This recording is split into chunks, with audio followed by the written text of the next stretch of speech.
Muchas Diga. gracias, estimados colegas. Pues es un placer para mí en este sentido. Ahí está el profesor ya, profesor Silvio Ronald.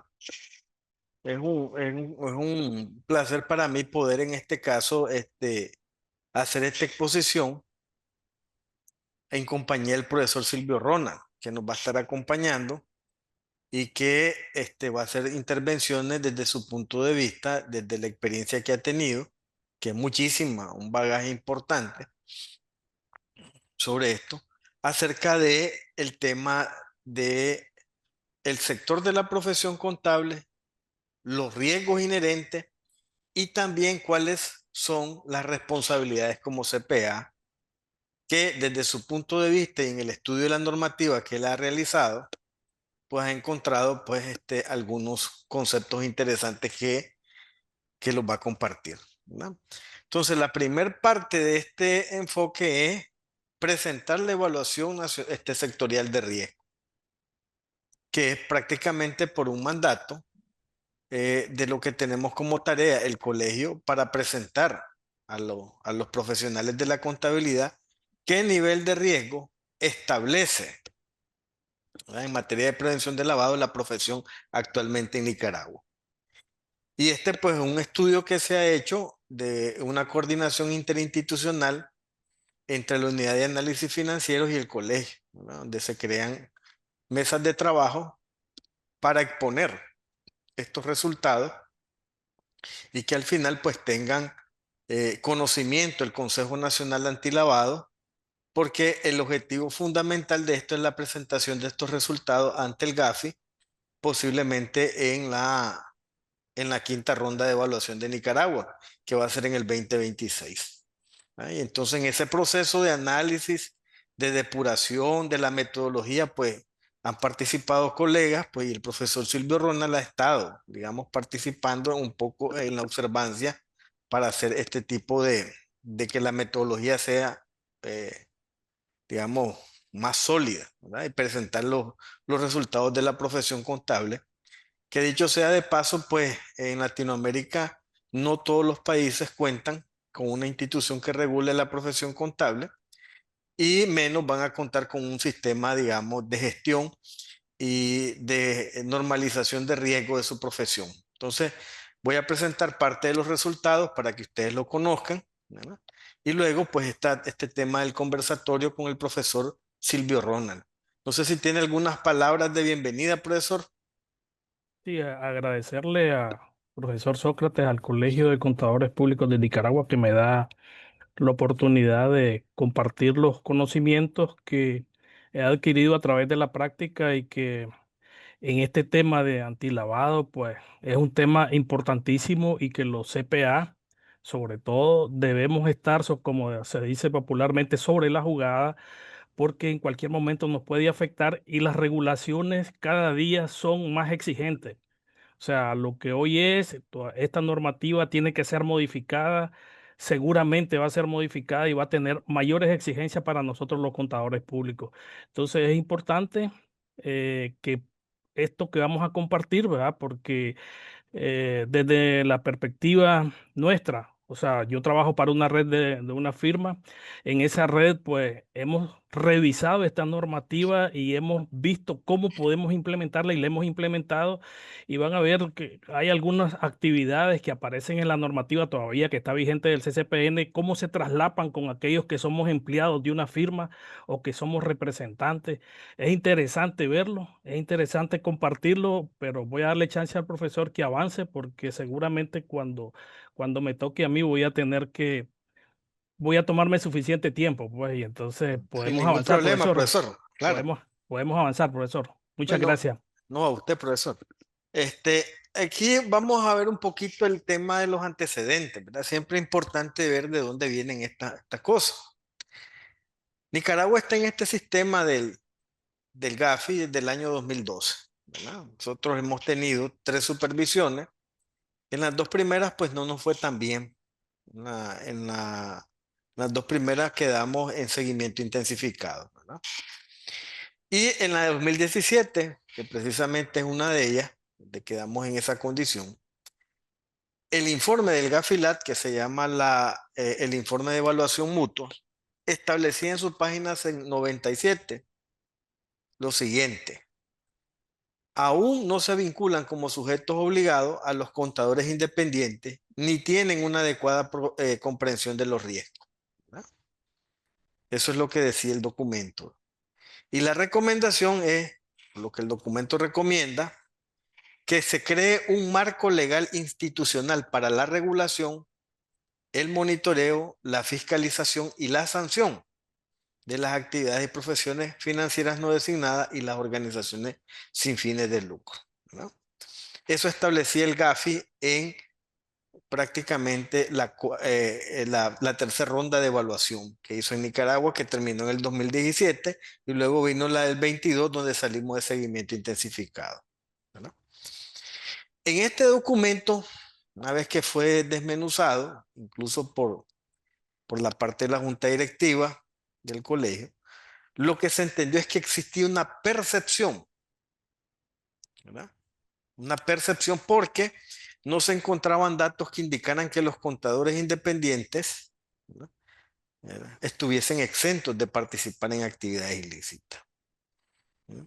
Y por otro lado, dentro del mismo documento, en su cuerpo, daba la impresión como que el tema era: se calcula para planear un fraude fiscal y se necesita participaciones de especialistas en temas fiscales, que puede ser un contador. Esa era la percepción que daba a entender el documento, ¿verdad? Y en este caso decía, pues, no lo decía literalmente, pero sí, era una percepción que podían estar involucrados contadores públicos, ¿verdad? Y que los contadores pues tenían la facilidad, ¿verdad?, de facilitar para la creación de empresas, sociedades ficticias, además del uso de testaferro para la colocación y la estratificación e incorporación de las ganancias ilícitas, ¿verdad? Eso era lo que daba más o menos a entender. ¿No? No estaba literal, pero sí daba a entender ese concepto el informe el informe de evaluación mutua del GAFI. Y pues a partir de ahí, ¿verdad?, el colegio define su marco normativo.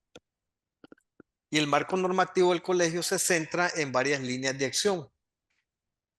Y la primera es prevenir, ¿verdad?, la utilización de sus servicios para legitimar los fondos ilícitos, para la colocación, la estratificación y la incorporación de la ganancia ilícita. También inhibirse de participar involuntaria o voluntariamente en esquemas de lavado de activos. A la vez de que los miembros tengan conocimiento y crear sensibilidad en el cumplimiento de la normativa que aplica a la profesión contable, ¿no? El fortalecimiento a la ética profesional para, ¿verdad?, no caer en la presión de los clientes en realizar prácticas irregulares. Y estar competentemente capacitado para aplicar la debida diligencia, ¿verdad?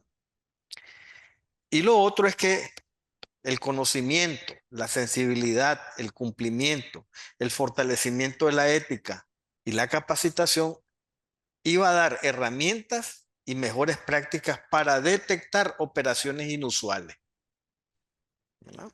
Porque esto se suponía que le daba al miembro el conocimiento de tipologías y señales de alerta y el reconocimiento de buenas prácticas en la prevención de riesgo.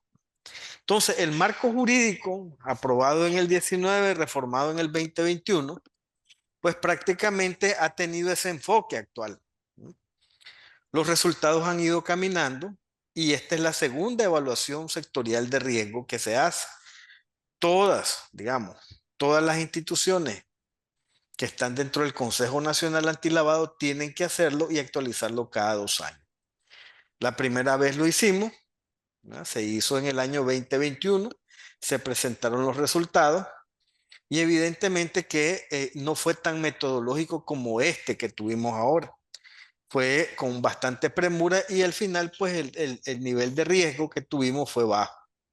Sin embargo, con este enfoque metodológico actual, ¿no?, igual nos dio un nivel de riesgo bajo, lo que indica que la profesión contable en Nicaragua pues tiene buenas prácticas en el tema de prevención de lavado. Y eso es precisamente lo que queremos compartir con ustedes.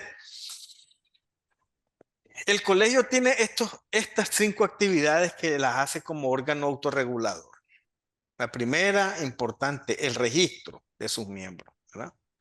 La información, digamos, única que existe acerca del registro de los miembros de los CPA a nivel nacional está en el colegio. Es decir, nosotros damos información a la UAF que alimenta su información conforme los datos que se le pasa de parte del colegio. ¿Mm? Y el colegio es quien emite, ¿verdad? Digamos, el certificado de sujeto obligado. No lo emite la UAF.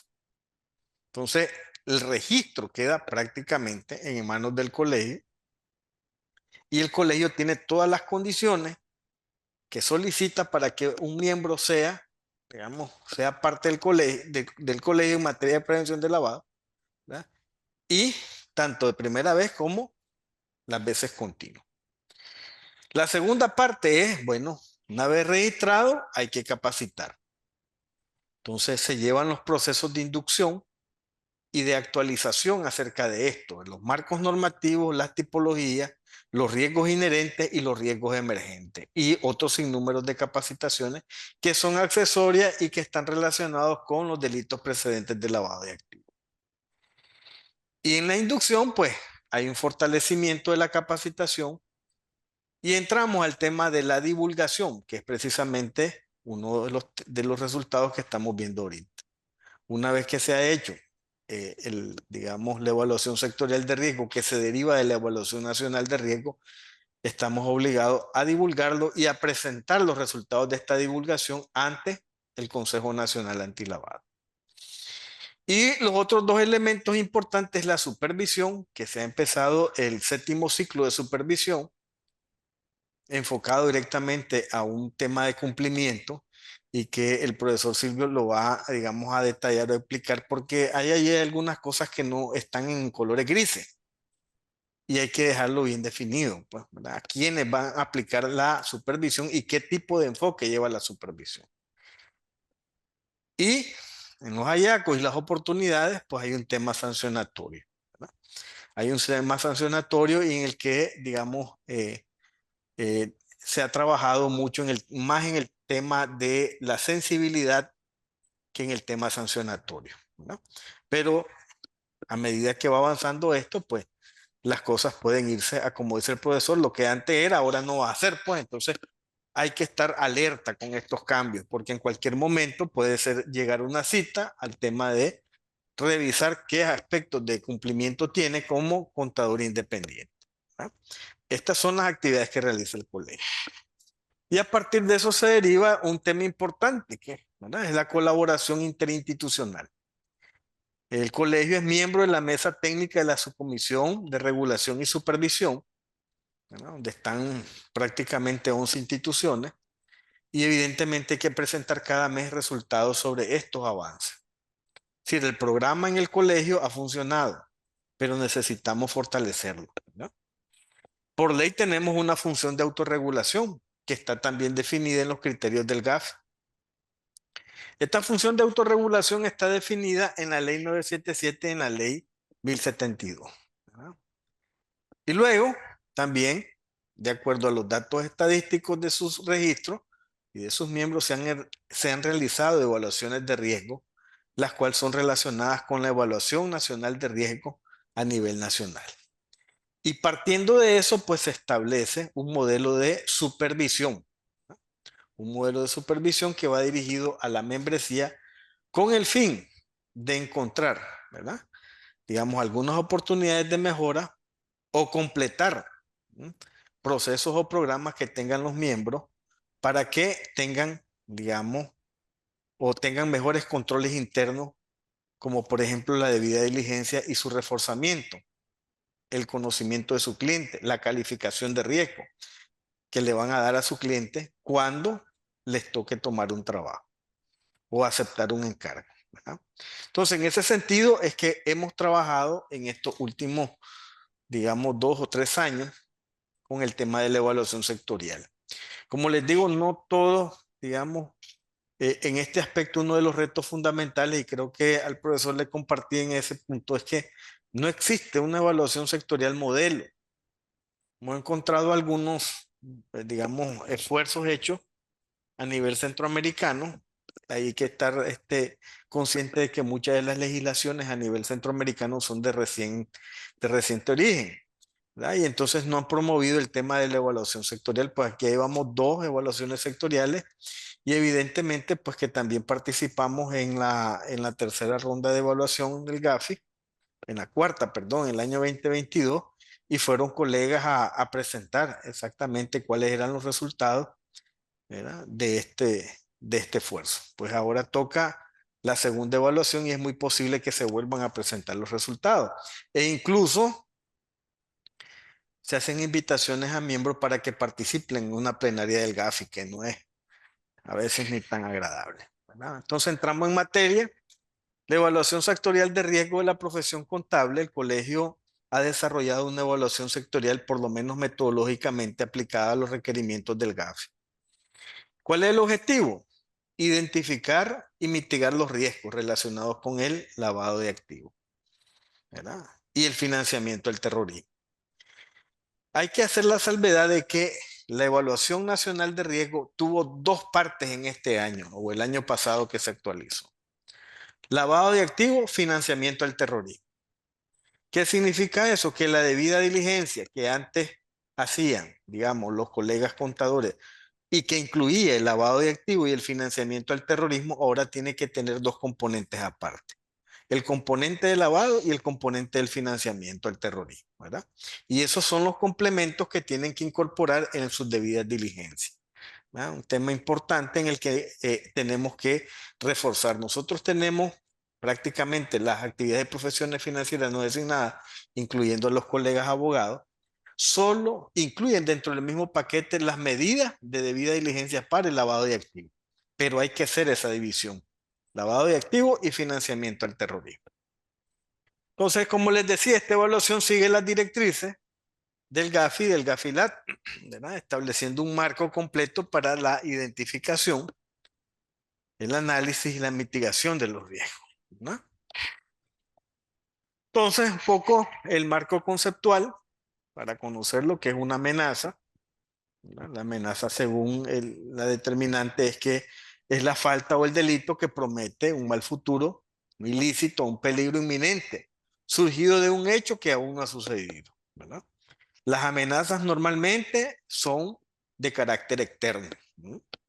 Los clientes son carácter externo, el sector geográfico es carácter externo, eso es una amenaza, ¿verdad? El enfoque basado en riesgo, que es el enfoque que determina la calificación de un riesgo y entre más alto, pues es al riesgo que tengo que meter más seguimiento, más monitoreo, ¿no?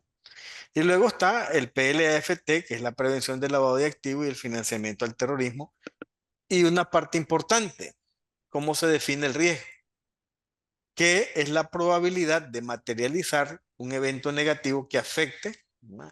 En este caso, los objetivos del negocio o los objetivos del sector, que ya los vimos en las filminas anteriores, como es el fortalecimiento del sector como tal, en medidas eh, que establezcan o que permitan la disminución o materialización de los riesgos de lavado. Y la vulnerabilidad, que son aspectos que pueden ser explotados mediante amenaza o facilitar las actividades ilícitas. El enfoque basado en riesgo es un conjunto de directrices fundamentales para prevenir actividades fraudulentas y frenar el uso de la contabilidad para enmascarar actividades ilegales, ilegítimas y delictivas, evaluando individualmente cada situación que enfrenta una organización, ¿no? Entonces, el resumen ejecutivo de esta evaluación sectorial es que tiene tres fundamentos: el objetivo de la evaluación, la metodología que se va a aplicar o se aplicó y cuáles son los resultados. Prácticamente es el corazón de la intervención. El objetivo es identificar amenazas y las vulnerabilidades de la profesión contable relacionadas con el tema del lavado de activos y el financiamiento al terrorismo, ¿verdad? Siguiendo las directrices del GAFI. ¿Cuál es la metodología? Bueno, la metodología se basa en tres fases. La primera es identificar, ¿verdad? ¿Qué tipo de técnica de identificación de riesgo vamos a utilizar? ¿No? Hay más de 30. Incluso la UAP sacó una guía de identificación de riesgo. En este sentido, la que nosotros usamos fue básicamente el nivel de encuesta, muy parecido a una lluvia de ideas. Es decir, este formato del nivel de encuesta fue diseñado de manera conjunta a través de una lluvia de ideas para establecer las 10 preguntas fundamentales que nos servirían a nosotros para identificar los riesgos, ¿verdad? Y luego, pues, tabularla, eh, formularla y enviársela. Se enviaron 250 encuestas. ¿Mm? Y a partir de ahí, pues, de ese análisis, se hizo una tabulación y se trajo un estadístico, ¿verdad? Lo siguiente fue el análisis de las relaciones que existen entre las amenazas y las vulnerabilidades con los factores de riesgo. Es decir, todos esos riesgos identificados se pasaron a una tabla que relacionaba la amenaza nacional, ¿verdad?, con la vulnerabilidad identificada en el sector y la probabilidad de ocurrencia, ¿verdad? Una vez que se han identificado los riesgos, que en total fueron 10. Y luego, a través de un cálculo estadístico promedio ponderado simple, la clasificación del riesgo global del sector. Fueron materias de discusión, la metodología aplicada no se hizo de la noche a la mañana, desde noviembre del año 23 estamos en estas reuniones para ir afinando estos temas y al final con estos tres pasos pues se evidenció pues el cálculo global del sector. ¿Cuáles fueron los resultados? Bueno, 250 encuestas y los principales servicios es la contabilidad, 48.4% y la certificación de los estados financieros, ¿verdad? El 74.7% de los clientes son personas jurídicas y el 89.5% aplican procesos de debida diligencia. Es decir, no estamos en el sentido de que no es que no se haga debida diligencia, se hace debida diligencia, ¿verdad? Pero sí hay que mejorar el proceso como tal, ¿verdad? Que el profesor nos va a exponer una técnica, una metodología que tiene, que es bastante completa e interesante. Entonces, la conclusión de esto es que el riesgo de la profesión contable en Nicaragua, ¿verdad?, es bajo. Ustedes saben que las evaluaciones normalmente tienen de percepción, es bajo. Aunque se identificaron amenazas como el uso de la contabilidad para la ocultación de activos ilícitos o la formación de empresas ficticias y transacciones financieras sospechosas. Sin embargo, en conclusión, el riesgo actualmente, por la forma en que el marco jurídico ha sido desarrollado por el órgano autorregulador, y no solo eso, sino la parte importante de crear conciencia desde el punto de vista de la capacitación y el desarrollo y el fortalecimiento de, digamos, de las capacidades conceptuales y la gestión del conocimiento, pues ha determinado a través de un consenso relacional entre las reuniones que hemos tenido con, digamos, la unidad de análisis financiero, que efectivamente es bajo, ¿verdad? Y eso no hay que perderlo, ¿no? Y eso hay que seguirlo manteniendo, integrarse en estos procesos de capacitación, integrarse en el proceso de supervisión, colaborar con la supervisión para ver cuál es el nivel de cumplimiento que están teniendo los colegas en cuanto a los requerimientos existentes, ¿verdad? Y un esquema acerca de la evaluación de riesgos. ¿Cómo se identificaron los riesgos? Bueno, lo primero fue, tomamos la evaluación nacional de riesgo y todas las amenazas nacionales. Y a partir de eso, pues se hizo una relación, ¿sí?, con las vulnerabilidades que presentan las actividades de profesiones no financieras designadas y sobre todo la profesión contable con los servicios que se prestan. Y a partir de ahí se identificaron los riesgos y se priorizaron. Mira, lo que nosotros llamamos el enfoque basado en riesgo. ¿verdad? Se hicieron la relación de amenazas y vulnerabilidades y se calculó, ¿verdad? La calificación de riesgo numérico, porque cuando hablamos de riesgo estamos hablando de números, probabilidad de impacto, ¿verdad? Del sector. Y luego, para concluir, cuáles eran los factores que influenciaban más estos riesgos, identificarlos y aplicarles mitigantes. Esa fue la metodología en sí. Y un poco para comprender esto, de dónde viene, porque no es uno, otros son complementos. Comparamos las evaluaciones de riesgo nacional con las sectoriales. ¿Cuáles son las diferencias? La evaluación nacional de riesgo es de alcance nacional, ¿verdad? La de el riesgo del sector es con un enfoque específico del sector. La evaluación nacional usa datos secundarios, nosotros usamos datos primarios. Sí, ahí está la encuesta. La gente contesta directamente, ¿verdad?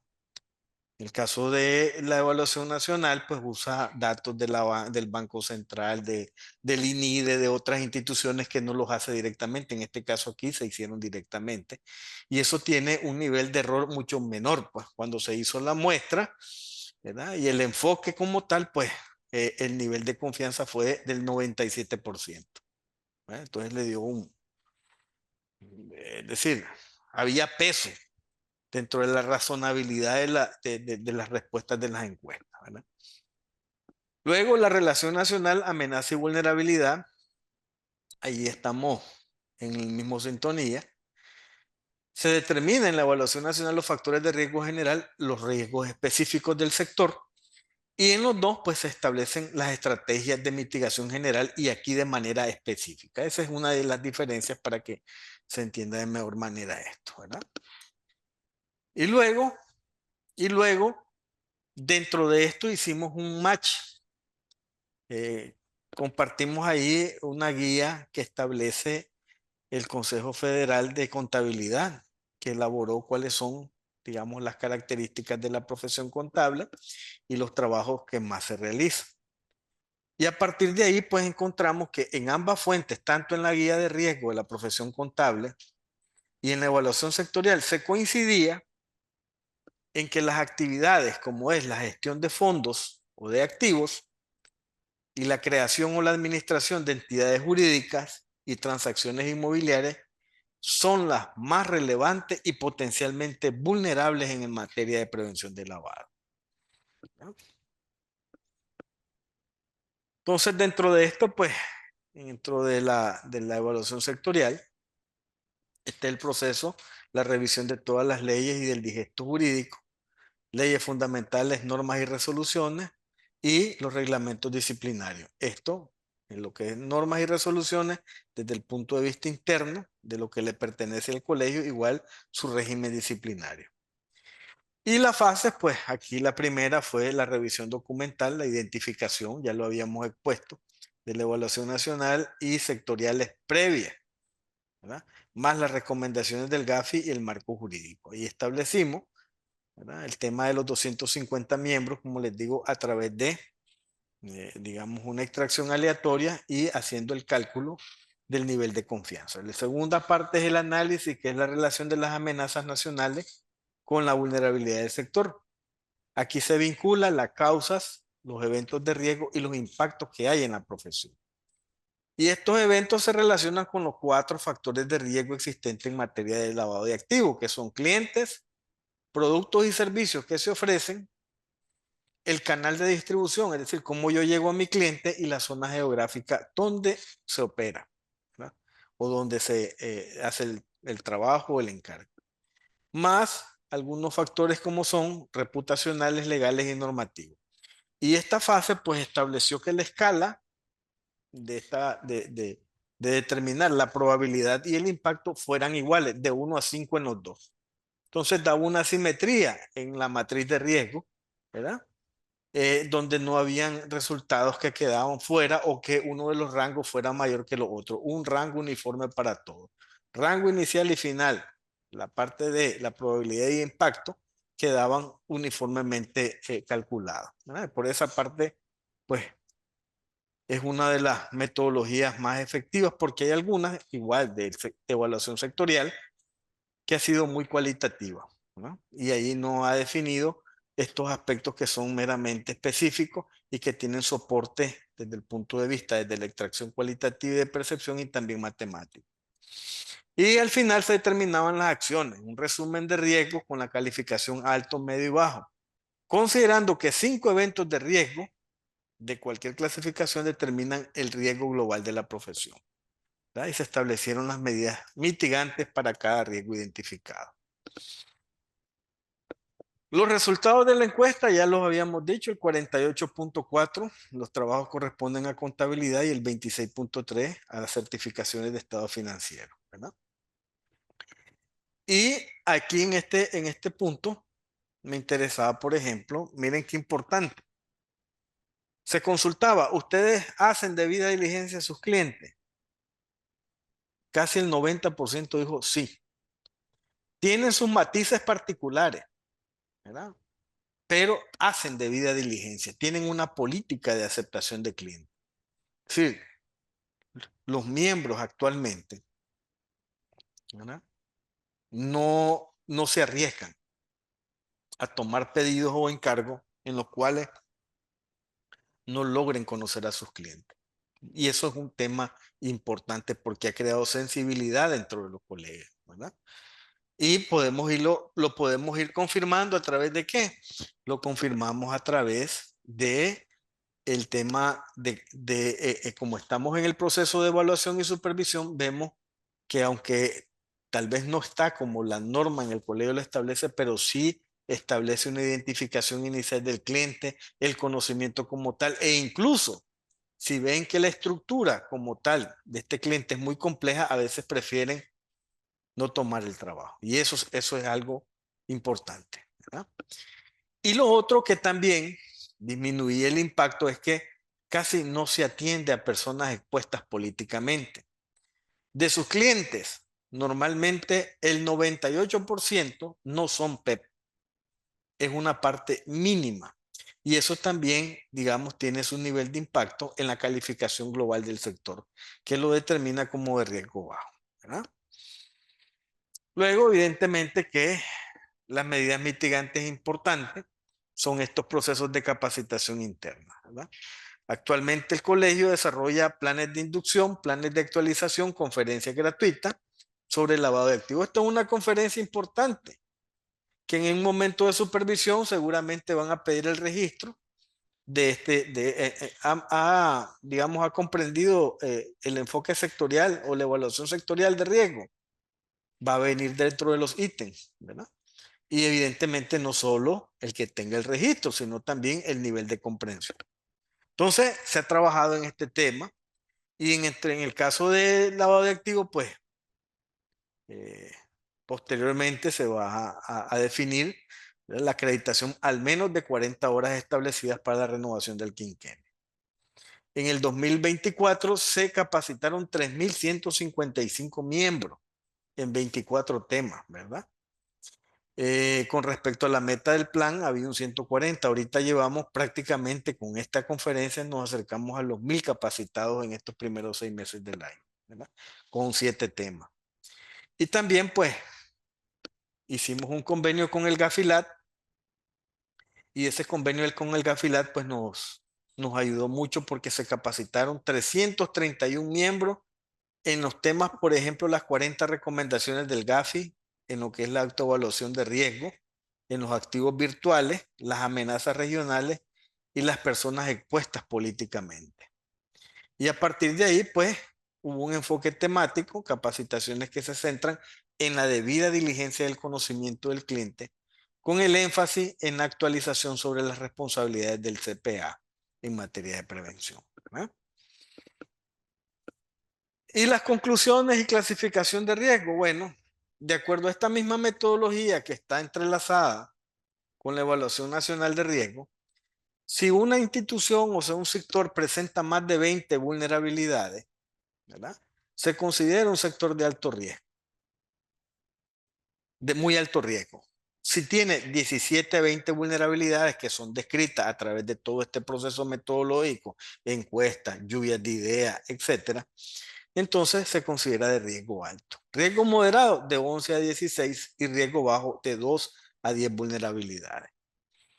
El colegio diseñó su metodología aplicable a su naturaleza profesional y determinar las amenazas y las vulnerabilidades y los riesgos. En este sentido, pues se determinó que el riesgo es bajo. Actualmente, 3.341 miembros están registrados y 1.599 como sujetos obligados en materia de prevención. A diciembre del 31 teníamos 99, pero la cifra actual es de 104, ¿verdad? Es decir, 104 han registrado que hacen una de las 5 actividades que el GAFI establece como miembros o sujetos obligados dispuestos a supervisión, que deben de contar con un programa de prevención de lavado completo. Y se identificaron 10 riesgos con 10 vulnerabilidades, es decir, nos deja entre el límite de 2 a 10 vulnerabilidades con la calificación de riesgo bajo, ¿verdad? Y a partir de ahí se implementan medidas mitigatorias como es este tema de dar a conocer, capacitar y orientar a los colegas, ¿verdad? Y los agremiados son o están, ¿verdad? Determinando mitigantes de riesgo en el tema de el control, ¿verdad? De la educación continua y la acreditación profesional. Y ahora venamos a la parte operativa, ¿verdad? A partir de todo esto, aquí está el centro, el corazón de donde parte este tema, ¿verdad? Las 5 actividades que realiza el colegio y además de eso, el tema de el enfoque de la evaluación de riesgo, ¿verdad? Y en la norma del colegio, en el capítulo 3, establece en su artículo 8 CPA como sujetos obligados, ¿verdad? Todos los miembros, los CPA miembros del colegio, son sujetos obligados ante la prevención del lavado, ¿no? Y como CPA, como sujeto obligado, hay 3 tareas fundamentales que hacer. Uno es la prevención. Es decir, tener medidas, registrarse, capacitarse, monitorear, ¿verdad? 2 es detectar. ¿Qué es la detección? La detección es conocer tipología, buenas prácticas, identificar señales de alertas, identificar operaciones inusuales, que es un enfoque muy distinto. Una señal de alerta no me puede dar una operación inusual. La combinación, sí, 2 o 3 señales de alerta que ya vienen determinadas por la evaluación sectorial de riesgo dentro de las amenazas y sus vulnerabilidades, pues el colega establece a través de su criterio la combinación 2, 3, ¿verdad? Señales de alerta determinadas me llevan a una operación inusual. Esto con el objetivo de no crear falsos positivos o de enviar reportes que no tengan ese sustento para que sean presentados como operaciones sospechosas, que es el tercer punto, que es el reporte, ¿verdad? Entonces, ¿qué nos da este enfoque? La debida diligencia, el conocimiento del cliente, que es la parte preventiva. Y se establece como la medida principal, que es la identificación del cliente. La ley 977 establece en su artículo 17, los sujetos obligados deben identificar a sus clientes o sus usuarios, sean estos personas naturales o jurídicas o que actúen en su nombre propio o en representación de otros, al momento de establecer una relación de negocio o de servicio, ¿no? Y realizar operaciones ocasionales por un importe superior al umbral que establezca cada supervisor. O efectuar operaciones electrónicas y no presenciales, incluidas las transferencias de activos. Eso dice la ley. La otra parte importante es identificar y verificar. Igual, partiendo del marco jurídico, el artículo 17 establece en el artículo 22, verificar la identidad del cliente.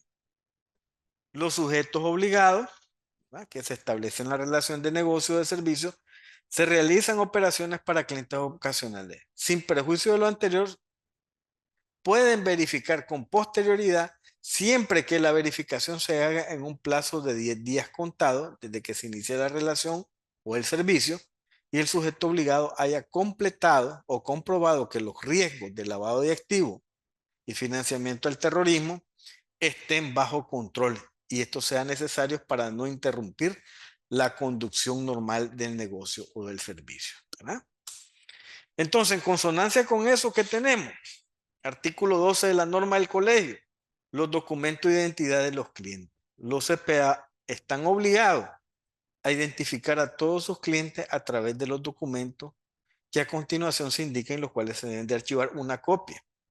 Los documentos de identificación deberán encontrarse vigentes al momento de establecer las relaciones de negocio o de servicio o de ejecutar sus operaciones ocasionales. Y en este sentido, pues aquí tenemos esta parte, ¿verdad?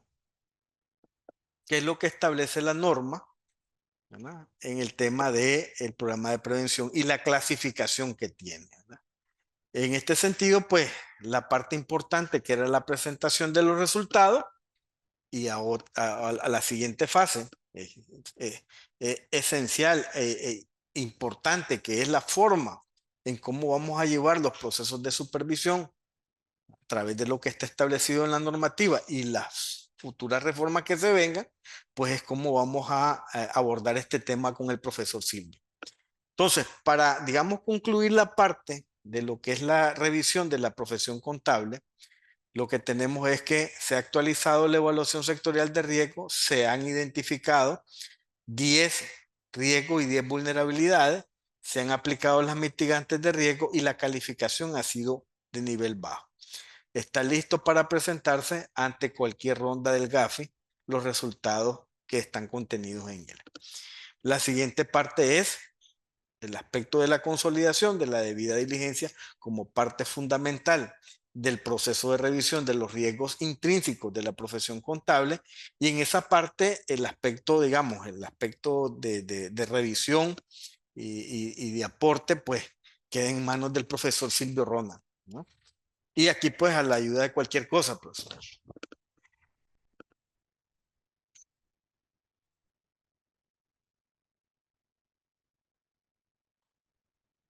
¿Tiene apagado el micrófono, profesor?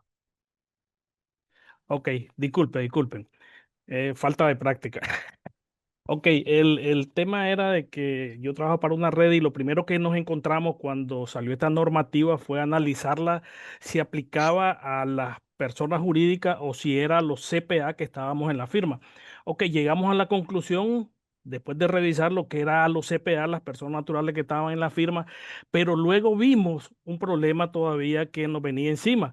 Cuando comenzamos a revisar como CPA independiente lo que debíamos cumplir, pues mirábamos que muchas funciones se traslapaban, por decirlo de alguna manera, con las acciones que seguíamos nosotros o con lo que hacíamos en la firma. Entonces dijimos y llegamos a una reflexión y dijimos, bueno, ¿qué hacemos?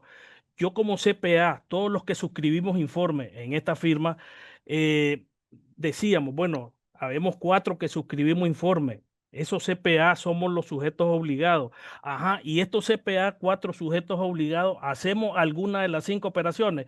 La firma no hace ninguna de las 5 operaciones y los CPA tampoco. Entonces, ok, dijimos nosotros, nunca caemos dentro de la 1 a 2 a 3, pero ¿qué pasó?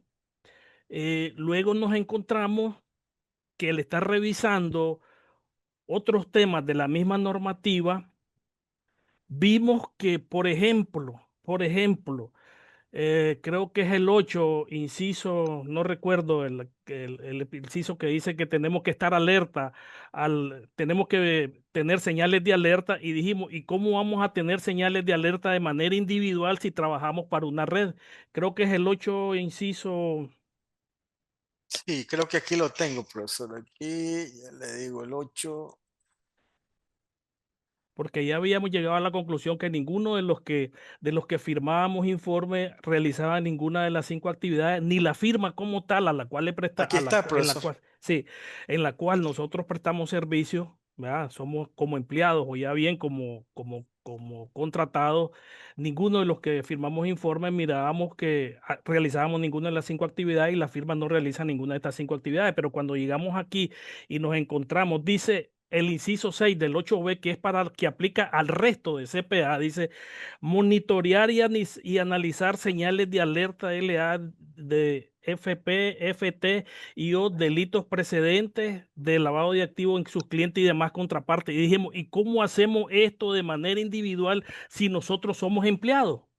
Entonces, ¿qué hicimos? Ni modo, dijimos nosotros, incorporemos todas estas requisitos que tiene la normativa en nuestro sistema de control de calidad y incorporemos y nos plegamos a los controles de calidad que tiene la firma como tal. O sea, la firma como tal tiene sus controles de calidad y sus controles de calidad incluyen estas señales de alerta. Entonces, decidimos, bueno, ok, la firma no hace ninguna de las 5 actividades para ser clasificada como, como A1, A2 o A3. No hace Sujeto ninguna de obligado esas. supervisado, pues. Exactamente. Entonces dijimos, no hace ninguna de esas actividades, pero sí hay actividades que traslapan la función de nosotros como empleados que suscribimos informe en la firma que tenemos que monitorear. Entonces eso tiene que estar incorporado como parte de la firma en su sistema de control de calidad, el cual nosotros nos adherimos a él. Ok, entonces nosotros llegamos a la conclusión, ok, tenemos que adoptar esto. Tal vez me regresas a la uno. Tenemos que adoptar el enfoque, aunque no sea completo, tenemos que adoptar el enfoque del grupo A, aunque no caigamos en el grupo A. ¿Por qué razón? Porque dice, ¿cómo voy a monitorear señales de alerta si no tengo un manual de antilavado? Tengo que definir políticas y procedimientos para poder monitorear señales de alerta, para poder hacer debida diligencia. Uno puede decir, no, espérate, las 5 actividades no las ejecuto, por tanto, no estoy obligado a hacer debida diligencia. Y entonces, ¿cómo hago para identificar señales de alerta si no hago debida diligencia? Tengo que hacer debida diligencia. Otro de los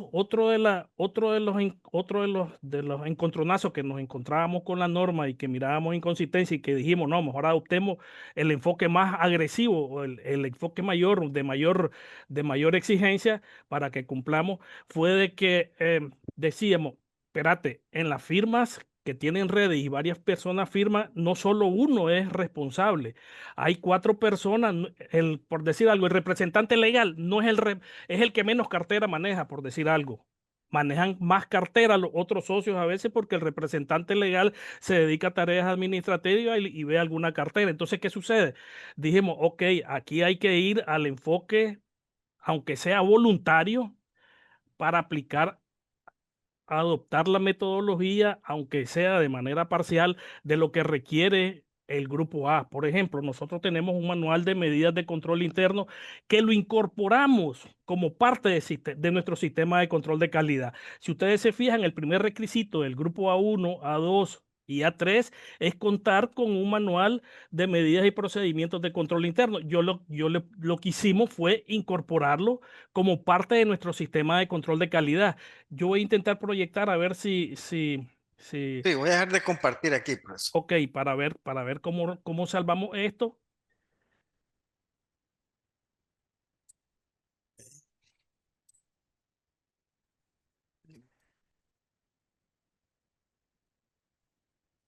Todavía estás compartiendo, ¿no? Mm, Creo que sí, ¿verdad? Usted puede compartirse ahorita, profesor. Miren, si lo deja, a ver, aquí está. Ok. ¿Ven?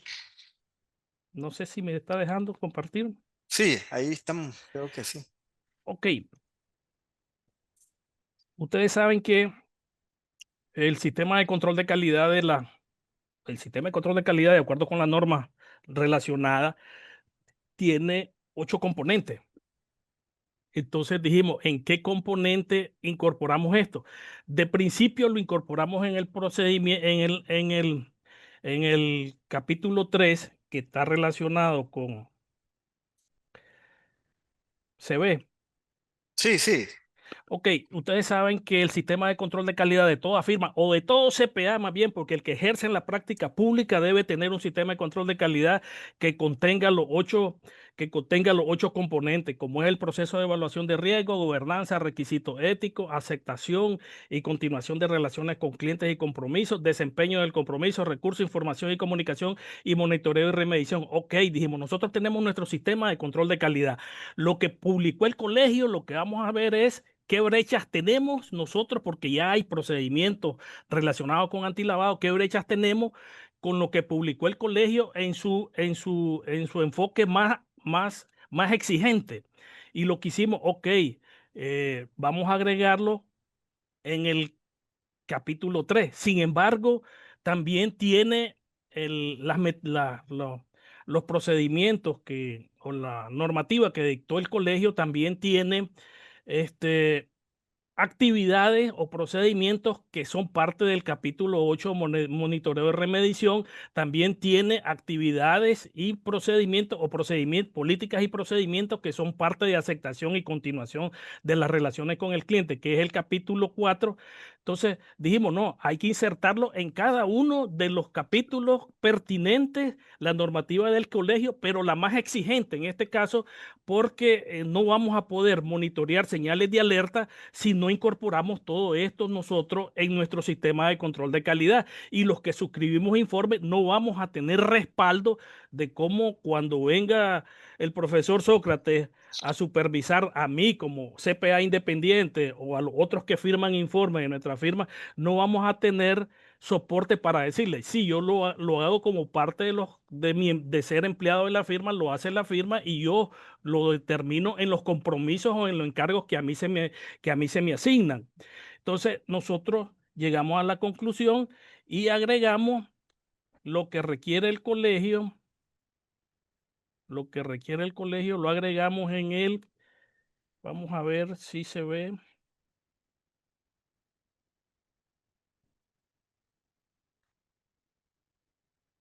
Ok, nosotros lo que requiere el colegio lo agregamos en el componente 3 del sistema de control de calidad. Aquí agregamos todo aquello pertinente que tiene el colegio, lo agregamos como nuestro sistema de control de calidad. Nuestro sistema de control de calidad, por requerimientos de la red internacional, tiene que estar sujeto a una evaluación anual. O sea, una evaluación que normalmente nos lo hace otra firma de la red o nos lo hacen socios de la firma internacional. Entonces tenemos incorporado en el capítulo 3, en el párrafo 3, 186, los requerimientos que el colegio tiene, ¿verdad? Ahí incorporamos todos los requerimientos que el colegio puso. Ok, pero dijimos nosotros, ajá, y miremos, comparemos nuestra debida diligencia que hacemos en el proceso de aceptación del cliente con lo que requiere el colegio. Dijimos, nos hace falta esto, dijimos nosotros cuando llegamos a esa conclusión. Entonces, ¿qué hicimos? ¿Qué hicimos nosotros? Creamos usando la matriz que tiene el colegio, que publicaba el colegio en su página. Lo que hicimos es ajustarla a nuestras propias características usando la de guía, ¿verdad? Y les voy a mostrar, vamos a ver si lo encuentro. Ok, entonces lo que hicimos nosotros, utilizando la matriz que el colegio publicó, diseñamos nuestra propia matriz, ¿verdad? Diseñamos nuestra propia matriz para propósitos de llevar a cabo la debida diligencia. Esta matriz cuesta de 4 pestañas, lo que son las instrucciones generales, una información complementaria, ¿verdad? Una información complementaria. También tiene los datos que se les debe alimentar a la matriz utilizamos parámetros ya definidos por el colegio y otros que definimos nosotros. Y ya cuando finalizamos, pues eh, ustedes ven aquí que esta es como la carpeta principal que contiene todas las instrucciones de cómo se llena esta cómo se llena estas hojas de trabajo, ¿verdad? Luego pusimos la información complementaria, que es lo que se conoce como el perfil integral del conocimiento del cliente, lo que se conoce con el PIC, utilizando hoy día lo que establece el colegio, ¿verdad? Entonces, lo incorporamos como parte de nuestro sistema de control de calidad y tenemos todo lo que dice el colegio más información adicional que nos requiere la propia firma. En este caso, con cada cliente que vamos a establecer, que hay posibilidades de establecer relaciones, porque definitivamente esto lo hacemos por propuesta presentada, no por propuesta ganada. con aquellos clientes que me solicitan una propuesta, pues yo tengo que hacer esto. ¿Hay dificultades? Sí, hay dificultades, sobre todo cuando les pido información del beneficiario final. Es cierto, existe. Hay unos que se niegan a brindar la información o te sacan desde ese momento, pero hay otros que ya te la brindan. Cuando pedimos el tema del beneficiario final, eso así era una de las principales limitantes que encontrábamos. Ahora ya los clientes están un poco más familiarizados con eso y ya nos dan la información del beneficiario final porque saben que si no nos dan esa información les ponemos al tanto de que, bueno, no podemos procesar la propuesta. Entonces, aquí tenemos lo que se conoce y que en la página del colegio también está una muestra o un ejemplo de esto. Tenemos lo que es el perfil integral del cliente, ¿verdad? Los datos de la matriz y los parámetros que utilizamos. Esto es parte de nuestro sistema de control de calidad, es parte de la evaluación que nos hace la firma internacional. Cuando les digo esto, eh, estoy casi seguro que todas las redes tienen esta obligación. O sea, es obligación de la firma nicaragüense ajustarse a las normas legales del país. Si las normas legales del país le requieren que en temas de antilavado él debe llevar a cabo determinados procedimientos, la firma lo tiene que incorporar como parte de su sistema de control de calidad. Nosotros, aun cuando estábamos en aquellos contadores en el grupo B que no realiza ninguna de las 5 actividades, porque desde que la vimos que es mucho riesgo, sin embargo, decidimos adoptar el enfoque más exigente en este caso. Entonces, si querés regresar a la presentación, por favor, Sócrates. No sé si, bueno, no Sí. sé si hay preguntas ahí. Me Hay un imagino que colega sí. ahí, profesor, Dígame. Eric Rafael Espinosa, dice, en relación con los clientes pequeños, aun cuando se les presenta el formato para el llenado del perfil, se ponen un poco nerviosos y preguntan el por tanta información se les requiere. Eso pasa a los que no trabajamos en redes como trabajadores de firmas pequeñas. Sí, y lo que dice Eric es cierto. Y eso sucede, no es no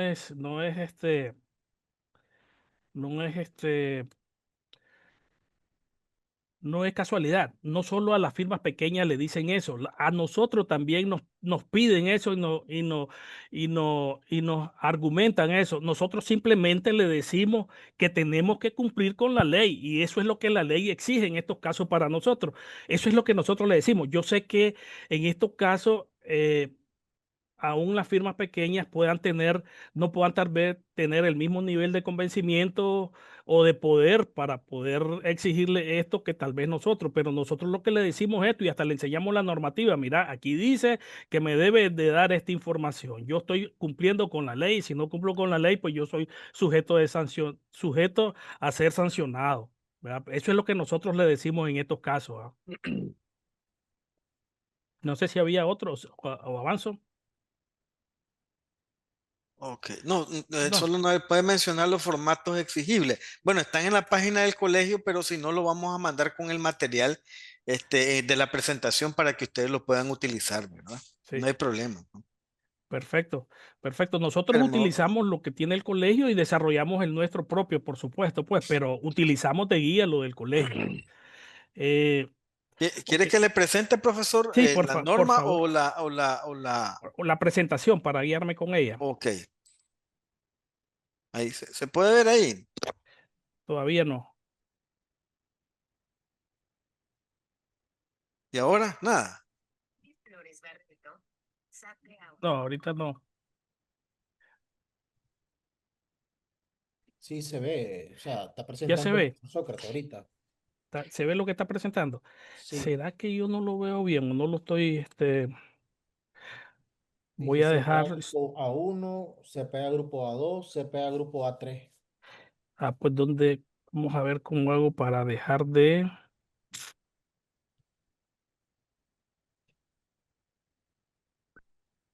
me está matando la tecnología. Ya Ok, lo detuve por aquí. sí, Puede. espérame un momentito, sí, espérame un momentito, que tengo una llamada. Sí, no, a ver,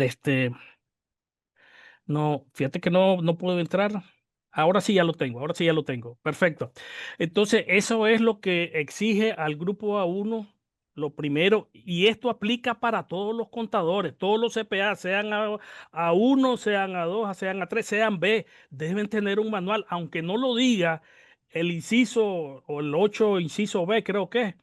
El 8 inciso B, aunque no lo diga, deben tener un manual porque ¿cómo van a hacer para monitorear señales de alerta si no tienen políticas y procedimientos definidos? Tienen que hacerlo por fuerza, ¿ah? Es necesario. Lo segundo que dice es aplicar medidas diferenciadas de debida diligencia. Ok, las medidas diferenciadas de debida diligencia ya aparecen en la matriz que yo les mostré, porque con los datos que se alimenta esa matriz, la matriz determina qué tipo de diligencia debe hacerse, ¿verdad? Atender los ciclos de supervisión. Ok, eso ya estamos en ese proceso. Creo que todavía está en ese proceso de supervisión, ¿verdad, profesor? Sí, sí, eso continúa, profesor, ahorita. Y vamos, lo que pasa es que también, digamos, dentro de esto ha surgido porque realmente, como usted ha estado en esto, entonces, y le llegó también el tema de la supervisión, entonces era importante porque dentro de ese proceso, profesor, existen muchas falencias, ¿verdad? Y Sí. entonces es importante recalcar de que es en lo que se está, digamos, cayendo como el mayor hallazgo encontrado, pues. Por eso es que estamos, como miramos sus procesos y sus procedimientos implementados, pues era para nosotros importante que lo compartiera en ese aspecto, pues, ¿verdad? Pero eso sigue, profesor. Ok, entonces es importante ver que en la medida del grupo A2, A3, que la verdad que como está definido esos grupos, a mí no me hace sentido, pero bueno, Así es. no me hace sentido esa forma que lo clasificaron, pero bueno, es lo que es lo que está normado y es lo que tenemos que atender, pues, porque dice cantidad de CPA y la verdad es que en una firma pueden haber 3 CPA y la firma es grande y tiene cualquier cantidad de empleados, tiene 70, 80 empleados y a lo mejor solo 10 CPA y le vas a aplicar a uno.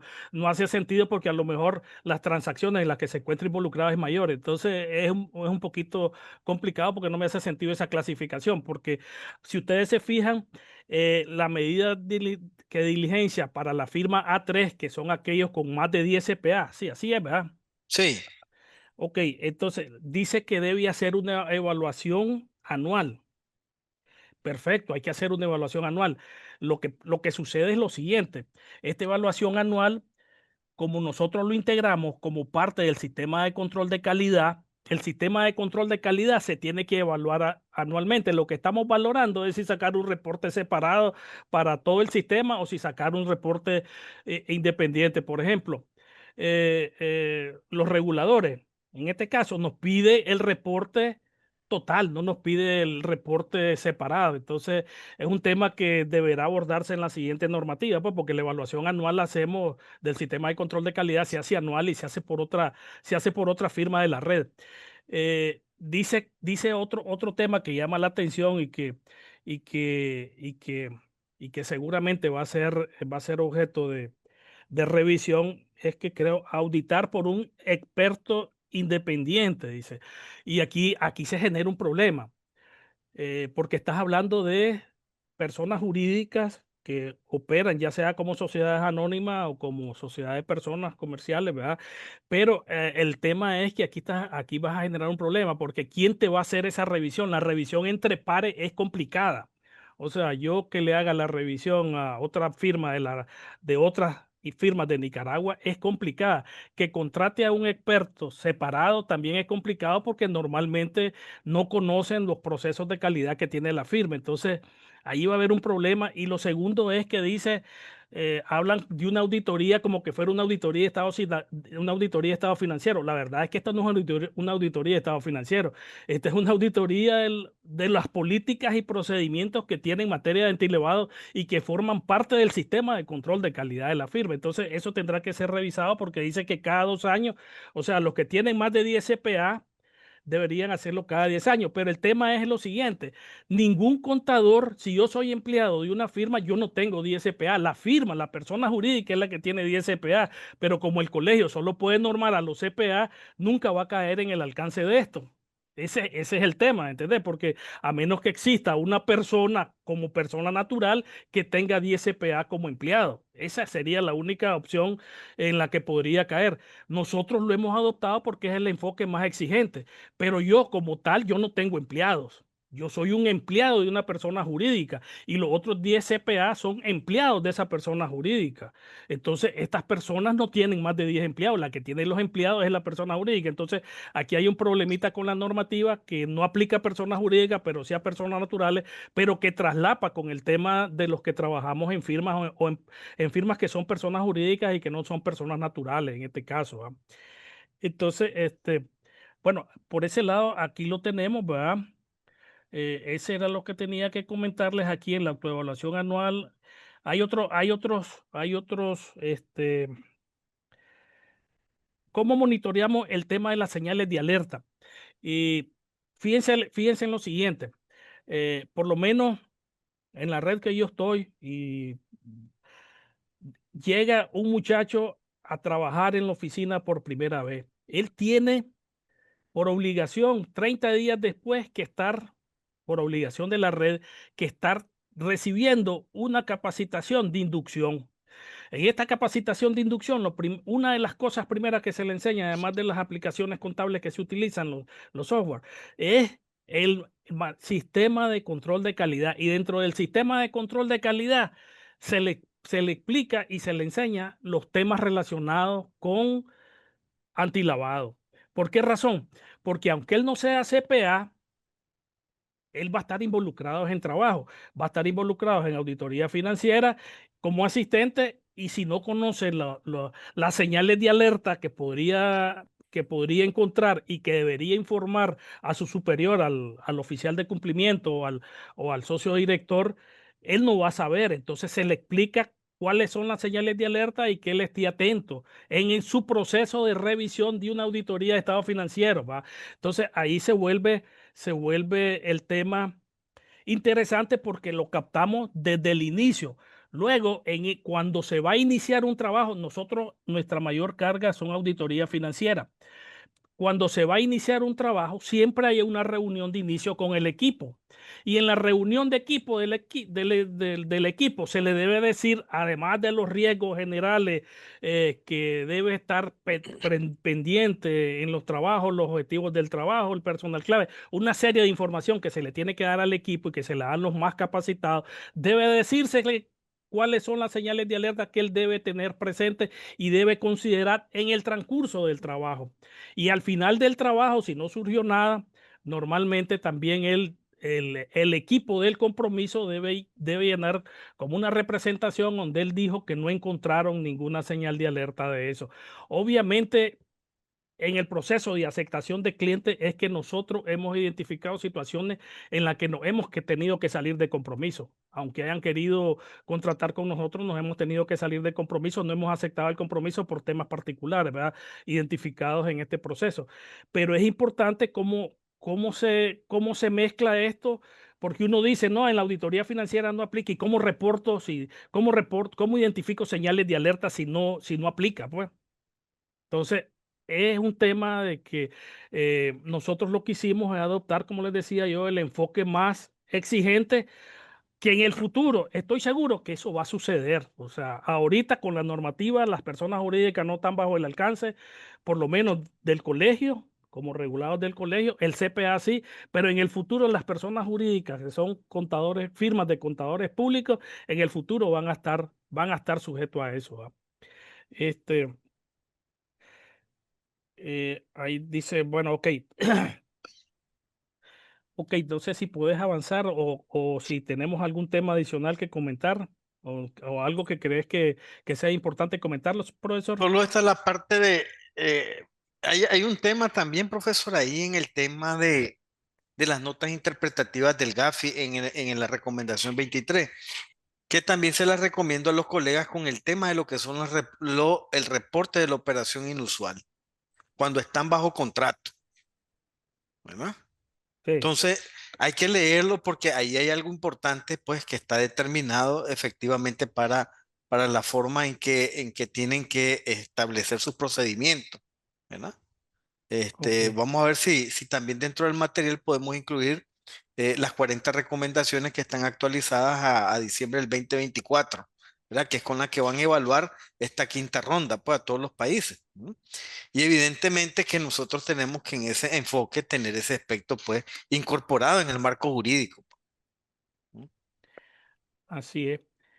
Así es, ok, no, es correcto, profesor, y compártalo porque esto nos ayuda a afinar. Nosotros tenemos un proceso de revisión de nuestro sistema de control de calidad planeado para los próximos 2 o 3 meses, en el cual vamos a actualizar y como siempre intentamos agregar las normas más exigentes, pues vamos a revisar qué pertinente hay ahí que podamos hacer ajustes a nuestra normativa interna en este caso.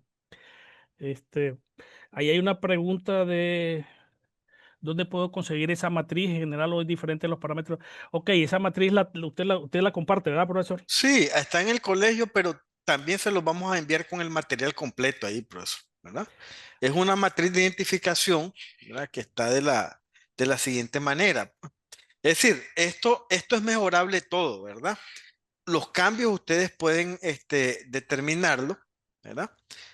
Hacer cambios. Entonces, ¿qué tenemos aquí? Tenemos esta matriz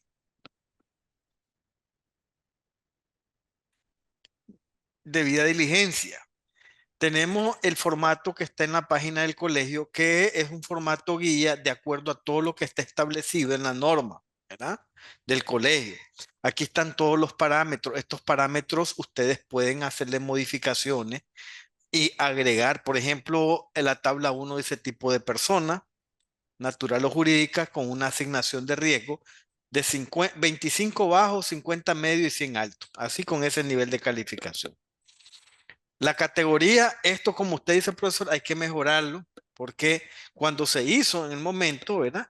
Se estableció solo para personas naturales. Si usted se fija, la categoría no se hicieron para sociedades, ¿verdad? El tipo de actividad económica sí está definido, la nacionalidad, si es PEP, si es un cliente frecuente, la zona geográfica, el tipo de trabajo o de servicio, ¿verdad? Y el valor de la transacción. Esto está aquí, profesor, de alguna manera consolidado, ¿verdad? Si dice, por ejemplo, en vez de ser empleado de un jubilado, entonces él pone una calificación del riesgo. Si la asignación es del valor del encargo es de 4.000 a 10.000 dólares, cambia totalmente el punto, ¿verdad? Y si los servicios ofrecidos, por ejemplo, habla de consultoría sobre servicios regulatorios, otro, y entonces la calificación determina el nivel de debida diligencia. Y le está diciendo ahí, esto es alto. Pero estos son parámetros que han estado establecidos por tema de buenas prácticas. Estos indicadores, profesor, pueden variar de acuerdo a la percepción suya y su apetito al riesgo, porque en esto no hay un límite. Así como usted lo ha diseñado para su firma, se puede diseñar para que el colega lo pueda trabajar, ¿verdad? Y pueda definir cuál es su apetito al riesgo en ese aspecto, ¿verdad? Entonces, en estos casos, pues, digamos, uno sí puede ir determinando, ¿verdad? Los niveles de riesgo con esta calificación, ¿verdad? Asesoramiento en inversiones, de sucesión, por ejemplo. ¿Mm? Si es frecuente o es recomendado, ¿verdad? Usted solo le da clic al factor de riesgo y listo, pues. Entonces, si usted agarra por ejemplo, la calificación le dice, esta persona con todas estas condiciones que usted me está reportando, con estos factores, es de riesgo bajo. Y eso tiene que estar en un expediente, pues, ¿verdad? Y ese expediente, ¿verdad? Tiene que contener esta información. Estos documentos están en la página del colegio, ¿verdad? Solo es descargarlo y ocuparlo, pues están en Excel, ¿verdad? Vamos a ver, no, se me ha ocurrido crear un sistemita en ese aspecto, ¿verdad? Vamos a ver, pero ahí lo tienen, ¿no? Estos son para personas naturales y jurídicas. Tal como dice el profesor, esto hay que mejorarlo porque fue hecho hace en el 2019, algunas cosas no estaban. Entonces, este es el PIC para persona jurídica y este es el PIC para persona natural, ¿verdad? Entonces, usted lo llena y eso es lo que queda. Pero tal como dice el profesor, esto es más complejo. Hay que tener políticas y procedimientos escritos, detallados, ¿verdad? Y en esto, pues, el nombre más, digamos, relacional es un manual de prevención de lavado. ¿Cuál es el punto aquí? Determinar las señales de alerta que desemboquen en una operación inusual. Pero eso va a ser un proceso, como le digo, de autogestión entre los colegas, así como nos hemos reunido, profesor, así, para ir determinando estas cosas, qué es lo que realmente es válido y qué cosa no es válido, ¿verdad? Porque en los ciclos de supervisión, profesor, hemos hecho o se han enviado en periodos anteriores algunas invitaciones que no aplican, tal como usted lo ha mostrado. Esto no aplica. Sin embargo, de futuro, es decir, se va a volver muchísimo más duro el tema de los controles internos y los servicios de calidad en ese aspecto y que eso se van a monitorear y a supervisar. Así es algo para lo que vamos, o sea, no esperemos que, que llegue a la normativa, hay que ir con lo más exigente. Hay un comentario de Marvin Suárez que dice, considero que para los fines de una propuesta de un trabajo específico de consultoría, auditoría, la empresa no está obligada a entregar información confidencial o legal de carácter privado si todavía no me ha contratado, no es mi cliente y no hay una relación profesional todavía. Es verdad, y es difícil eso que comenta Marvin. Nosotros hemos presionado y nos lo han dado, pero creo que también la normativa deja una salida de 10 días creo que la normativa es Sí, una salida no, de 10 días, la ley 977, el artículo 17, profesor. deja una salida de 10 días para completar la información. El tema es que, y yo les digo, de repente, si ya me aceptó y me doy cuenta de un tema que lo voy a rechazar, tendría que decirle desde el comienzo, ok, te presento la propuesta, pero si esta propuesta gano y hay algún tema, pues la puedo rechazar en algún momento, que es lo que suele suceder muchas veces. Pero fíjate Marvin, que ya es más aceptado. Hace 2 años esto era más complicado. El año pasado ya hubo menos renuencia, ya la gente ya brindó la información y ahora ya es más consecutivo, aunque como vos decís, a veces algunos clientes antes de proceder a eso nos hacen firmar un acuerdo de confidencialidad y nosotros lo firmamos porque ellos tienen razón, su información es confidencial, ¿me entendés? Ok, vamos a ver, hay otro comentario aquí ¿puedo conseguir la matriz? Ok, ya lo dijo el Sí, profesor ya lo vamos. Sócrates. Vamos a Está en ver. la página web del colegio, todo, en la matriz, pero si no, de todos modos se los mandamos con el material, ¿verdad? Ok, dice, se podrá separar personas jurídicas de estructuras jurídicas complejas, hablándole mayor índice de riesgo. Por supuesto, eso que decís es a veces ah, en el proceso de aceptación. Lo que pasa es que este PIC nosotros lo complementamos con la herramienta que tiene la propia firma para propósitos de aceptación de clientes. En el proceso de aceptación, aquí todavía este PIC no tiene lo que se llama árbol genealógico de la empresa. Cuando estás trabajando para una red y tenés una aplicación, un software aplicado, tenés que cargar el árbol genealógico y el árbol genealógico es quiénes son muchas empresas son subsidiarias de subsidiarias de subsidiarias. Entonces, ese árbol genealógico es sujeto de indagaciones también, pero lo que decís es correcto, ¿ah? Ok, la matriz la proporcionará. Ok, ok, perfecto. Entonces, ¿qué más teníamos, profesor? Ok, el tema, profesor, de las actividades. A veces, es decir, hay algunas cositas ahí que hay que aclararlas porque dentro del llenado de los formatos dicen que hacen las actividades, pero cuando ya específicamente lo vemos, o no las realizan o no comprendieron el significado, pues. Ok, No sé si usted proyecta la parte donde usted tiene las actividades allí para ver a lo que se refiere, ¿verdad? Las 5 actividades que están definidas, ¿verdad? ok, vamos a buscarla, a ver si la encuentro.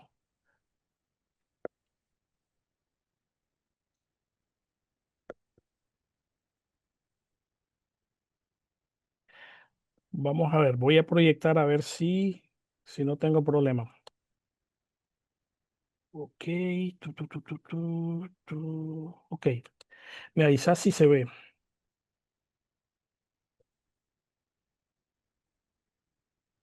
Sí, profesor. creo que ya está, sí. Fíjate que este es un tema que tiene que ser mejorado, es uno de los temas que tiene que ser mejorado, porque cuando uno dice compra y venta de bienes inmobiliarios, eh, lo, como esto no tiene, por lo menos aquí no le he visto definición en la normativa, este, cuando dice administración de dinero es mucho más amplio. Porque administración, como vos decís, no es solo firma de cheques libradores. Pero cuando dice compra de venta y bienes, digo yo, ¿cómo puede estar involucrado un contador si no es abogado? Yo creo que en su momento lo hicieron porque las firmas de contadores públicos en el mundo, las redes están mezcladas, los abogados están mezclados, los contadores públicos y están mezclados otros consultores. Entonces, a lo mejor lo hicieron por eso de que agregaron esta actividad que se llama compra y venta de bienes inmobiliarios. Cuando dice administración de dinero y valor y otros activos, es genial porque obviamente, como vos decís, no solo es que firme, sino que es la gestión por sí. Y la gestión involucra muchas cosas. Administración de cuentas bancarias y de ahorro. Ok, ahí no te está diciendo que firmes. Ahí te está diciendo si las administras. Y las administras si vos podés decidir cuánto se va a mandar, a quién se le va a pagar, si ya tenés un contrato de administración de las cuentas. Entonces, ahí hay que tener claro eso porque de repente va a decir, no, el outsourcing contable es administrador. No, espérate, el outsourcing contable es para llevar contabilidades. No tiene el poder de administrar cuentas, pero hoy hay, y yo sé que existen contratos de administración de cuentas bancarias y de ahorro, así como existen contratos de administración de dineros y valores. El otro tema que es un poquito oscuro, dice organización de contribuciones para la creación, operación o administración de empresas. Cuando dice organización de contribuciones para la contribución, me da la idea de que es una ONG, pero no es eso, pues. Pero luego cuando dice para la operación o administración de una empresa, entonces aquí el tema es, y pregunto yo, cuando se brindan servicios de impuestos que no son planificación fiscal, que no son consultas, sino que son debidas diligencias y estructuras jurídicas que se definen para propósitos de cambiar de dueño, o eso no cae dentro de esto. Entonces, aquí queda un tema como en el aire, pues, porque, y esto lo veo sobre todo en temas de impuestos, no en tanto en auditoría, sino que en temas de impuestos y en temas de consultoría. ¿Por qué razón? Porque de repente te dice, mira, eh, si voy a vender esta sociedad, ¿cuál es la mejor opción para vender yo? Entonces tenés que crear figuras jurídicas de cuál sería la mejor opción de trasladar, si venta de activos, si paso de las acciones, una serie de estructuras jurídicas que pueden existir para hacer eso. Y esto no aparece bien claro aquí. Para la creación, dice, pero dice uno, no, espérate, el abogado es el que la crea. Pero espérate, vos sos el que estás definiendo la estructura jurídica. Entonces, es un tema que también es complicado porque de repente no está como bien definido. Luego dice creación, operación, administración de personas jurídicas, estructura jurídica de compra y venta de entidades. Esto cae cabalmente en muchos servicios impositivos, en muchas consultorías que son de naturaleza impositiva y que no lo veo en los ejemplos, ¿ah? No los veo en los ejemplos y muchas veces te dicen, mira, ¿qué sale mejor? ¿Hacer una fusión por absorción aquí o me sale mejor el traslado de activos? Estás definiendo cómo se va a crear una estructura jurídica. Entonces, esto deberá ser ampliado, mejorado con la próxima modificación que se haga de esta normativa, porque yo te digo, yo no, yo no creo una empresa, la hace el abogado, la hace el abogado. Opero y administro una persona jurídica. Operar y administrar es que yo funcione como administrador de esa empresa, no funciono como administrador. Pero dice, pero yo puedo plantear una recomendación de cuál es la mejor estructura jurídica para cambiar de propietario. Y eso no parece aquí claramente definido que eso esté dentro del alcance. Y me parece que es un tema de riesgo. Entonces, estos temas que están aquí de las 5 actividades, creo que es un tema que deberá ser mejorado en la definición, ¿verdad?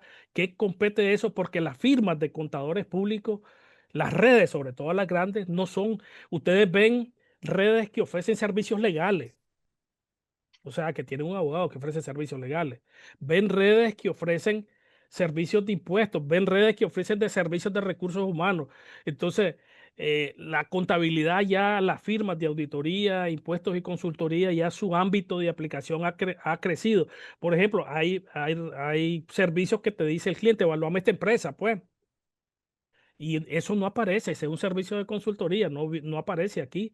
Y pudiera ser que sea un tema de riesgo, pudiera ser, ¿verdad? Pudiera ser que sea un tema de riesgo. Entonces, pienso que estos temas deben afinarse, deben mejorarse porque la normativa quedó muy reducida en este caso, ¿verdad? No sé si tenés alguna pregunta ahí o alguna pregunta. No, solo decía el licenciado Noel y Cabalceta, no sé si se refería al tema de la compra y venta de bienes inmobiliarios, cuando tiene poderes especiales, dice, ¿no?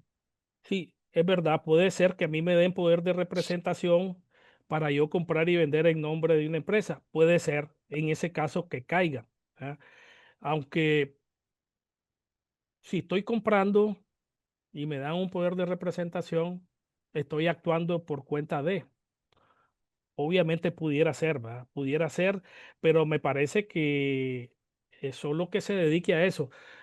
A ver, por ejemplo, por lo menos en la mayoría de las sociedades anónimas, esa facultad de decidir quién compra o quién vende, la decisión es de la junta directiva, no la tiene a veces ni el gerente general. La decisión de qué van a comprar o qué van a vender es ella, y ella es la que delega las facultades a quien pudiera ser, que normalmente es el gerente general, que a veces es el representante legal también, no siempre, pues, pero pudiera ser. Yo lo veo más bien aquí en compra de venta de bienes inmobiliarios como que la firma se dedique y no me quedaría sorprendido. No me quedaría sorprendido que se dedique a la compra y venta de bienes, pues, o sea, que sea un corredor de bienes inmobiliarios. Entonces, no me quedaría la duda de eso, que podría ser eso. El poder me parece que lo limita, pero bueno, si le dan un poder para comprar y vender bienes, pues me parece que a eso se debe dedicar la empresa y no un poder específico para comprar un bien específico o vender un bien específico. Me parece que si fuera una operación excepcional, bueno, Dice, pero si es una operación inusual del sujeto obligado, como CPA, ah, debería identificarlo. No debería estar un CPA metido en eso, pues. No lo veo, pues no lo veo, pero sí, pudiera ser, ¿verdad? Pudiera ser, pudiera ser. Lo único que yo pregunto, el CPA como tal, ¿se va a reportar el mismo? Estoy realizando una operación inusual. Esa es la duda que tengo yo. Ok, lo hace él, ¿verdad? Lo hace el CPA. El CPA va a decir, mira, aquí va un reporte de operaciones inusuales, yo estoy haciendo esto, pues. Está medio raro, ¿ah? Está medio raro. Más bien es el que revisa y encuentra un CPA haciendo ese tipo de operaciones, pues. El que podría estar en ese tema, pues, pero bueno, siempre hay ejemplos posibles que seguir, pues. No sé si tenemos otra por ahí, Sócrates. no, creo que no, profesor, creo que ha sido bastante amplio esto y aclarando algunos de los temas que siempre han venido, no desde ahorita, profesor, desde hace mucho tiempo y esta ha sido una forma enriquecedora de mostrar esta, ¿cómo le puedo decir? Sacar de algunas dudas, porque las dudas siempre van a estar, ¿verdad? En este aspecto. Sin embargo, es importante estos procesos de aclaración en estos aspectos, pues porque, como le digo, vamos a continuar con estos procesos de supervisión y qué mejor manera pues de ir desembrozando algunas de estas dudas que siempre han surgido y que a veces, como usted dice, están en contraposición de lo que está en una ley o en una norma, o a veces no aplica pues en este aspecto. Pero creo que es interesante, profesor, todos estos aspectos de definir bien, como usted dice, en la norma esto que usted define, las 5 actividades, el GAFI no ha pronunciado una definición al respecto. Sí, tiende a confundir ese aspecto, ¿verdad? Y la pregunta es, ¿nos correspondería al colegio definir eso? Eh, yo pienso que el colegio, si no lo ha definido el GAFI, yo pienso que el colegio tiene que hacer una definición de esto porque queda muy por la libre, pues. Debería ser una definición de acuerdo con el marco jurídico de Nicaragua. ¿Qué cosa Sí, es eso? Ahora, tal vez lo más importante que yo encuentro de esto, de que los CPA que están de manera independiente, que se lleven en la mente o que guarden esto, de que deberán definir políticas y procedimientos, deberán tener un manualito, por decirlo de alguna manera, de antilavado. ¿Por qué razón? Porque no vas a poder demostrar, aunque hagas certificaciones, porque vas a decir que las certificaciones no tienen riesgo. Tienen un riesgo más alto porque son sujetas a mala interpretación. Tienen un sí, riesgo más alto que la misma auditoría, que es un proceso más completo. Deben tener un manual de antilavado, porque para allá vamos. ¿Y cómo vas a monitorear señales de alerta si no tenés un manual de antilavado? Tenés que así. definir políticas y procedimientos mínimos de aceptación de cliente que incluye la debida diligencia en estos casos. Tal vez eso sería lo más importante, porque cuando yo leí esta normativa, yo dije, yo no necesito manual de antilavado. Espérate, pero ¿cómo vas a hacer esto si no tenés políticas y procedimientos? ¿Cómo vas a hacer que te vas a tener que someter a las 8 horas de capacitación, que en nuestro caso es más de 8, pues? Pero bueno, ¿cómo vas a hacer eso si no lo tenés bien definido, pues? Y si tenés un equipo, aunque seas persona natural y tenés 2 o 3 personas que trabajan con vos, ¿cómo vas a hacer para que esas personas que trabajan con vos conozcan de los temas de antilavado? Tenés que tener un manual sencillo, pues así Sí, como el que publicó el colegio, haciéndole los ajustes para poder monitorear esto, pues porque este tema, estemos claros que este tema cada día es más exigente, así de claro, este tema cada día es más exigente. Esa sería mi conclusión en este caso. perfecto, profesor. Muchas gracias. Aquí dice, solo de Oscar dice la supervisión. 100% del CPA lo que desarrollamos evaluaciones, el sujeto obligado, y es por muestra, Oscar. Es decir, si cae que te tienen que supervisar, te llegan tus requerimientos. Y Y fíjate, si no está bien, profesor. No, así es, yo pensando el otro día, ¿y qué pasa con los profesores que no tienen clientes? Si tienen clientes, espérate, son las universidades donde dan clases. sí, Deberán tenerlo, tienen que tenerlo. Los, sí, los profesores, digamos, no aplica para los profesores la debida diligencia. Espérate, si es CPA, sí.